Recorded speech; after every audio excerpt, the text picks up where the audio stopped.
गुरुर्ब्रह्मा गुरुर्विष्णू गुरुर्देवो महेश्वरा गुरुर्साक्षात् परब्रह्म तस्मै श्री गुरुवे नमः।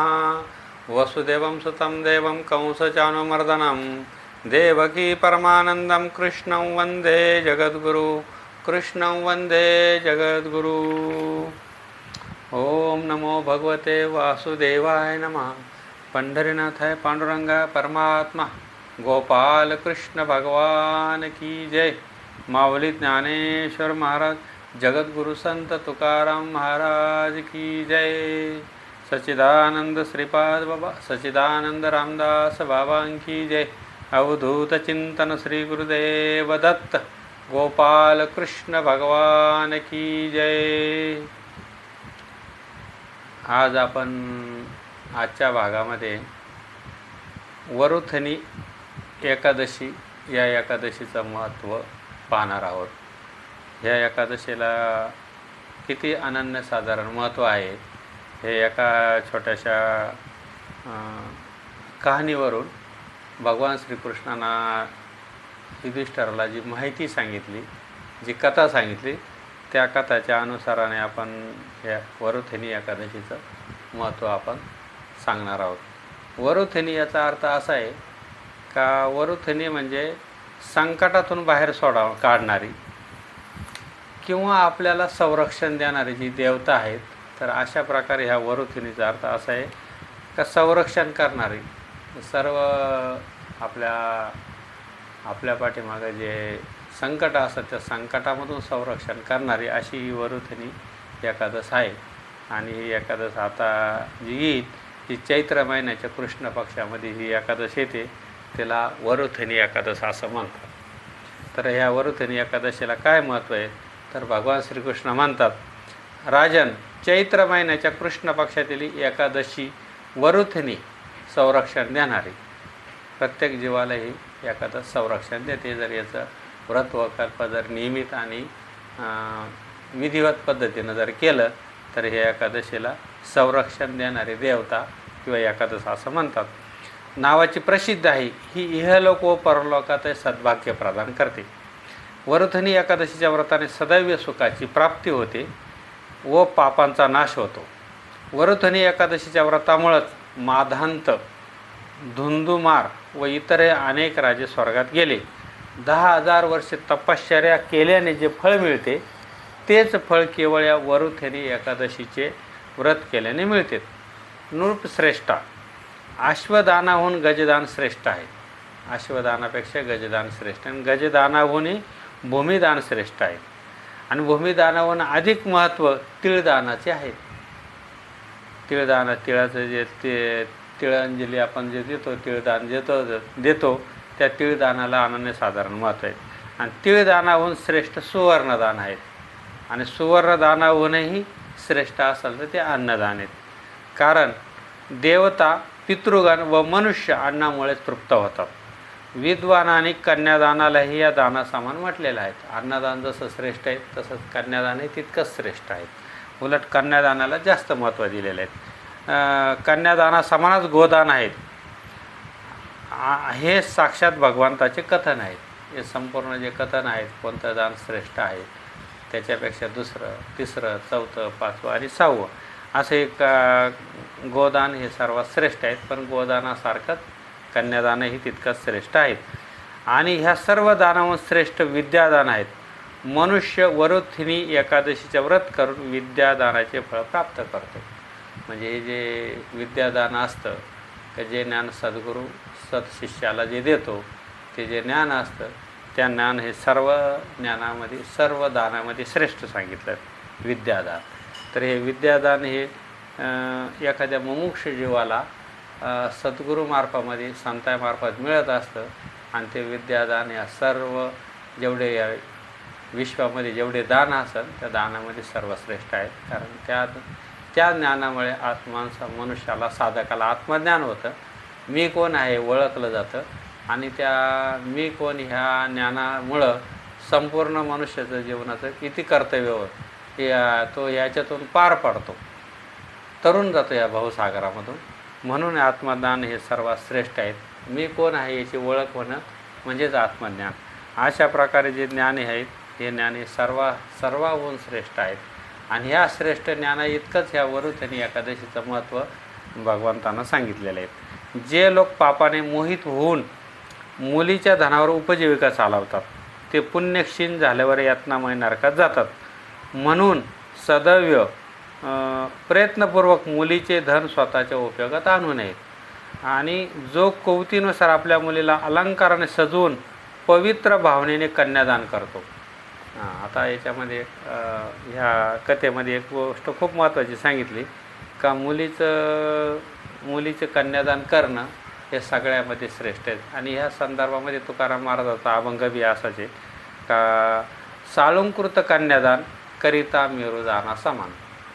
साळुंकृत कन्यादान म्हणजे मुलीला अलंकारानं सजवून योग्य वर निवडून त्याला ते दान करणं. आणि असं दान केलं तर ह्या दानाची बरोबरी ही मेरुदाना समान आहेत.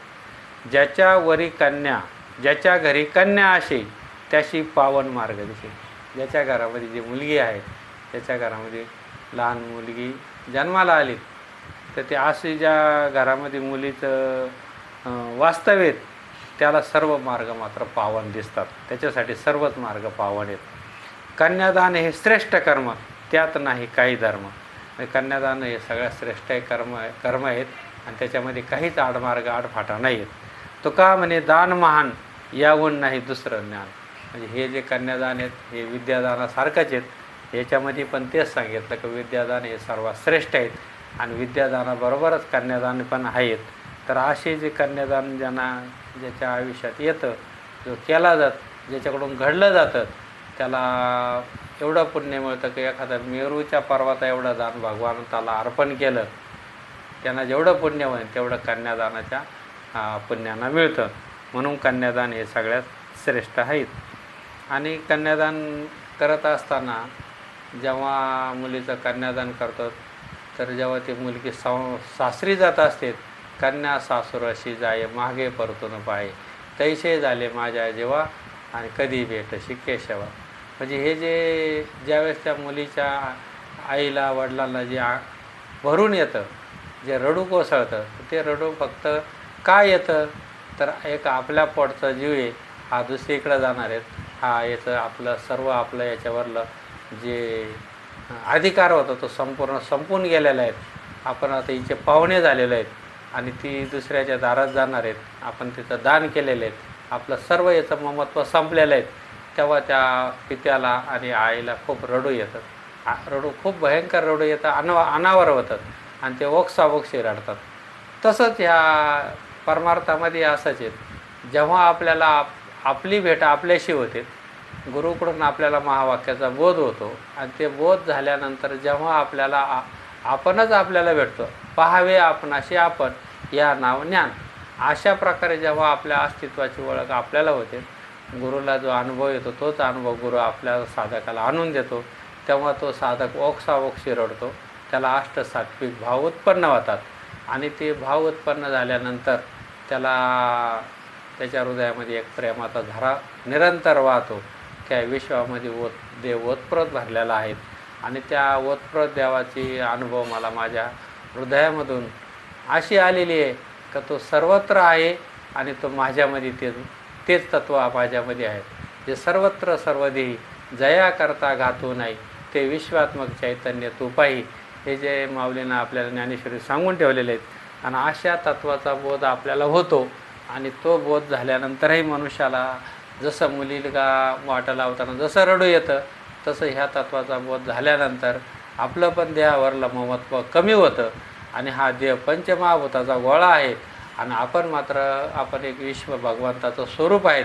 भगवंताचं स्वरूपाने आपलं वेगळं नाही आहेत, फक्त आपण काही दिवसाकरता हे शरीर भाड्यानं घेतलेलं आहेत आणि याच्यावरलं ममत्व आपलं संपून जातं आणि आपण ईश्वराचेच अंश आहेत असा जो अनुभव येतो आणि त्या अनुभवामध्ये मनुष्याला खूप अनावर रडू कोसळतात.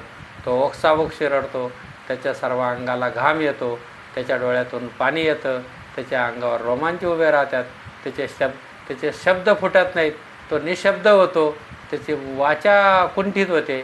अशा प्रकारचे जे 8 भाव आहेत एका जनार्दनी 808 सात्विक भाव उत्पन्न होता आणि देव कृपा करी तयावरी. म्हणजे जेव्हा अशा नामस्मरणाच्या याच्या ओघामध्ये जेव्हा असे अष्टसात्विक भाव उत्पन्न होतात, तेव्हा त्या साधकावर, त्या भक्तावर भगवंत त्याच्यावर कृपा करतो. म्हणजे हा एक जिवंत उदाहरण आहे किंवा जिवंत अनुभव आहे. असा ज्याला येतो त्याला ईश्वराविषयी त्याचे सर्व संशय फिटून जातात. त्याच्या मनाला हे ईश्वराची ओढ लागते, रात्रंदिवस त्याला गोडी निर्माण होते आणि तो सतत नामस्मरण करतो आणि या ईश्वराचं अस्तित्व कसं ओतप्रोत भरलेलं आहे असा तो जाणतो. अशा प्रकारे ह्या कन्यादानाचं जे महत्त्व आहे आणि ते कन्यादान केल्यानंतर जे पुण्य लागतं तेच पुण्य ह्या वरुथनी एकादश धरल्यानंतर त्या प्रत्येक मनुष्याला मिळतं. मग असं हे श्रेष्ठ जे कन्यादान आहेत ते सर्वात श्रेष्ठ सांगितलेले आहेत. त्याचप्रमाणे हे विद्यादान हे सर्वात श्रेष्ठ आहेत, ते आपल्याला गुरुकडून भेटतं. त्याचप्रकारे जर ही एकादशीचं व्रत आपण अखंड आयुष्य जर आपण व्यवस्थित साधलं गेलं तर आपल्यालाही तेच पुण्य मिळेल असं भगवान श्रीकृष्णानं युधिष्ठिराला सांगितलं. तर ही जी गोष्ट आहे ही कन्यादानाला किती महत्त्व आहे हे संत तुकाराम महाराजांच्या अभंगातही आलं आणि या वरुथनी एकादशीच्या निमित्तानं याच्यामध्ये आलेले आहेत. तर यांनी सांगितलं भगवंतांना, जो पवित्र भावनेने कन्यादान करतो त्याच्या पुण्याची गणना करण्यात चित्रगुप्त असमर्थ आहेत. वरुथनी एकादशी केल्यानं मनुष्याला तेच पुण्यफळ मिळतं. जर ही एकादश केली, वरुथनी नावाची एकादश केली तर याला संरक्षण करणारी एकादश म्हणतात, संरक्षण करणारी देवता म्हणतात. अशी ही एकादश जर केली तर त्यालाही तेच पुण्य मिळतं. राजन, रात्री जागरण करीत जे भगवान मधुसूदनाची पूजा करतात ते सर्व पापातून मुक्त होऊन परमगतीस प्राप्त होतात. म्हणून पापभिरू लोकांनी प्रयत्नपूर्वक या एकादशीचं व्रत केलं पाहिजे. यमराजाला घाबरणाऱ्या मनुष्यांना वरुथनी एकादशीचं व्रत अवश्य करावे. राजन, या महात्म्याचे पठण व श्रवणाने सहस्र गोदानाचे पुण्यफळ लाभते आणि मनुष्य निष्पाप होऊन वैकुंठात जातो. असं अनन्यसाधारण महत्त्व व ही जी एकादश येते चैत्र महिन्यामधील कृष्ण पक्षामध्ये जे एकादश येते त्याला वरुथनी एकादश म्हणतात. संरक्षण देणारे देवता म्हणतात, संरक्षण देणारे एकादश म्हणतात. आणि त्याचं जे महत्त्व आहे जे जसं गोदान, भूदान, सुवर्णदान, विद्यादान आणि भूमिदान हे सगळ्यामध्ये श्रेष्ठ असलेलं विद्यादान आणि त्याच्यात समरूप असलेलं कन्यादान हे जसे दान सगळ्यात श्रेष्ठ आहेत. या सर्व दानांचं जे पुण्य असतं तेच पुण्य या वरुथनी एकादशीच्या निमित्तानं मनुष्याला मिळतं. आणि ही अशी वरुथनी नावाची जी एकादशी आहेत हे खूप श्रेष्ठ आहेत. भगवंतांनी या जेवढ्या निरूपण केलं या एकादशीमध्ये चैत्र महिन्यात जी एकादशी येते, आज जी एकादशी आहे त्या एकादशीला अनन्यसाधारण महत्त्व आहेत. या दिवशी ओम नमो भगवते वासुदेव ह्या मंत्राचा जप करावा, त्यांना अधिकाधिक पुण्य मिळेल आणि अशा प्रकारे माणसाची बुद्धी सुपीक होईल, त्याचं सात्विक अंतकरण होईल. तो रजगुणातून तमोगुणातून सत्वगुणात येईल, सत्वगुणामधून शुद्ध सत्वगुणात येईल आणि ह्या मनुष्य देहाला आल्यानंतर त्यानं जे देहधारण केलं त्याचं इति कर्तव्य होऊन त्याला सुख समाधान शांती मिळेल. असं या एकादशीच्या महत्त्व आणि या व्रतावरून दिसून येतं. तरी एकादश प्रत्येकानं करावा असं भगवंताचंही म्हणणं आहे. याचं व्रतविकल्प करावा असं धर्मराजाचं म्हणणं आहे आणि सर्व साधू संतांनी एकादशीला अनन्यसाधारण महत्त्व दिलेलं आहे. आम्हा व्रत एकादशी देव केशव तीर्थ तुळशी अनेक नेनोबा साधन आमचा विषय हरिकीर्तन प्रेम धन हे भांडार विनवी विष्णुदास नारा आणि आमची ऐशी परंपरा. अशी साधू संतांची परंपरा आहे. एकादशीच्या दिवशी हरिजागर करणं, पांडुरंगाचं भजन करणं, ओम नमो भगवते वासुदेव अशा मंत्राचा जप करणं आणि जास्तीत जास्त जेवढं शुद्ध सात्विक कर्म होतील ते कर्म करत राहणं आपल्या वाट्याला आलेले. असं करावं असं साधू संतांनी सर्व श्रेष्ठांनी ज्येष्ठांनी आपल्याला हे अनुमोदन दिलेलं आहे आणि त्या पद्धतीनं आपण आचार करण्याचा प्रयत्न करावा. एवढंच याच्या एपिसोडमध्ये एवढंच सांगून थांबतो. जय हरी, जय हरी, जय हरी.